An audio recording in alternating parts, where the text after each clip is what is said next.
बिहार में voter verification यानी SIR और चुनाव में वोट चोरी के आरोप को लेकर राहुल गांधी के एटम बम के बाद विपक्ष अब चुनाव आयोग पर जोर शोर से हमलावर है। इसी बीच इन आरोपों को लेकर राहुल गांधी, प्रियंका गांधी, मल्लिकार्जुन खड़गे, अखिलेश यादव समेत विपक्ष के लोकसभा और राज्यसभा के 300 सांसदों ने सोमवार को संसद से चुनाव आयोग के ऑफिस तक मार्च निकाला। इस दौरान विपक्षी सांसदों को पुलिस ने हिरासत में लिया और उन्हें पार्लियामेंट हाउस स्टेशन ले गई।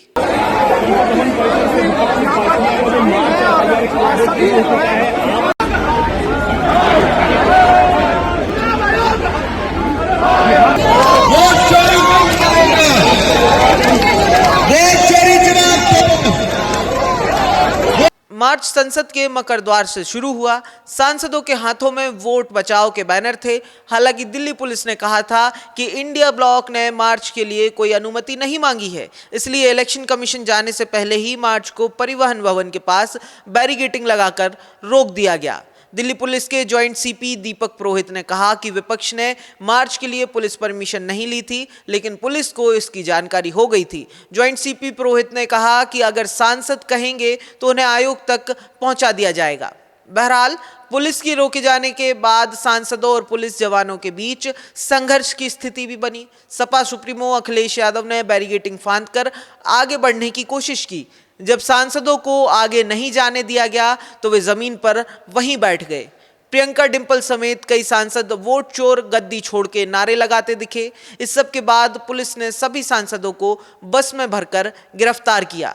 गिरफ्तारी को लेकर राहुल गांधी बोले, ये लड़ाई राजनीतिक नहीं बल्कि लोकतंत्र, संविधान और एक व्यक्ति एक वोट के अधिकार की रक्षा की लड़ाई है। वो एक्चुअली बात नहीं कर सकते हैं, रियलिटी ये है, क्योंकि सच्चाई देश के सामने है। और ये जो लड़ाई है ये राजनीतिक नहीं है, ये कॉन्स्टिट्यूशन की लड़ाई है, कॉन्स्टिट्यूशन को बचाने की लड़ाई है, वन मैन वन वोट की लड़ाई है। खैर, जहां एक साथ अलग अलग पार्टियों के 300 नेता मौजूद हों और वहां सियासी तड़का ना हो, ऐसा तो शायद ही कभी हो सकता है। अपने बयान में राहुल गांधी ने जो कहा उसमें एक अहम बात ये थी, एकजुट विपक्ष की। मार्च शुरू होने से पहले अखिलेश यादव ने एक बयान दिया। अखिलेश बोले कि कर्नाटक में कांग्रेस की सरकार है, उम्मीद है कांग्रेस पार्टी उन तमाम अधिकारियों के खिलाफ जिन्होंने वोट चोरी की कार्रवाई करेगी। कर्नाटका में कम से कम सरकार कांग्रेस की है। ऐसे अधिकारी जिन्होंने वोट चोरी कराई है, वो बीएलओ हों, एसडीएम स्तर के हों, जिलाधिकारी के स्तर के हों, उत्तर प्रदेश में सरकार होती तो हम लोग कार्रवाई करते उन अधिकारियों पे। हमें उम्मीद है कि कांग्रेस पार्टी उन तमाम अधिकारियों के खिलाफ जिन्होंने वोट चोरी करके वोट चोरी में साथ दिया है, उनके खिलाफ कार्रवाई होगी। उम्मीद, अखिलेश की इस उम्मीद के पीछे कई मतलब निकाले जा रहे हैं।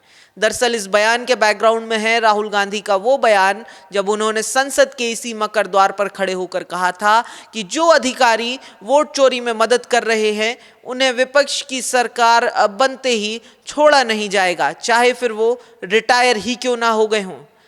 इस बैकग्राउंड में अखिलेश के ये शब्द बयान कम और अपने गठबंधन के नेता को चैलेंज ज्यादा दिखाई देने लग जाते हैं। खैर, लौटते हैं आज के मूल विषय यानी इंडिया ब्लॉक के संसद से आयोग के घेराव पर। विपक्ष के इस घेराव को लेकर केंद्रीय मंत्री धर्मेंद्र प्रधान ने कहा कि राहुल संविधान के खिलाफ काम कर रहे हैं। कांग्रेस पार्टी पहले ईवीएम के ऊपर झूठ बोलते हैं, कभी महाराष्ट्र की बात उठाते हैं, कभी हरियाणा की बात उठाते हैं,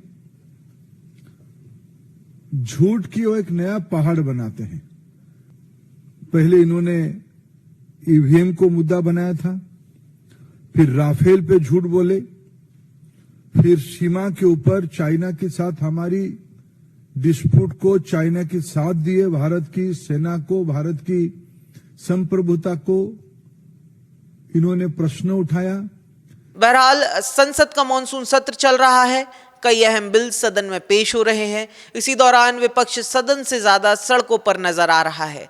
सदन का वॉकआउट विपक्ष कर रहा है। राहुल गांधी के और विपक्ष के सवाल वाजिब तो हो सकते हैं, लेकिन इस बात को भी नहीं नकारा जा सकता कि संसद का चलना एक लोकतांत्रिक व्यवस्था के लिए अहम है। खैर, एसआईआर और आयोग पर विपक्ष का हमला जनता को कितना सच्चा लग रहा है, ये अहम है।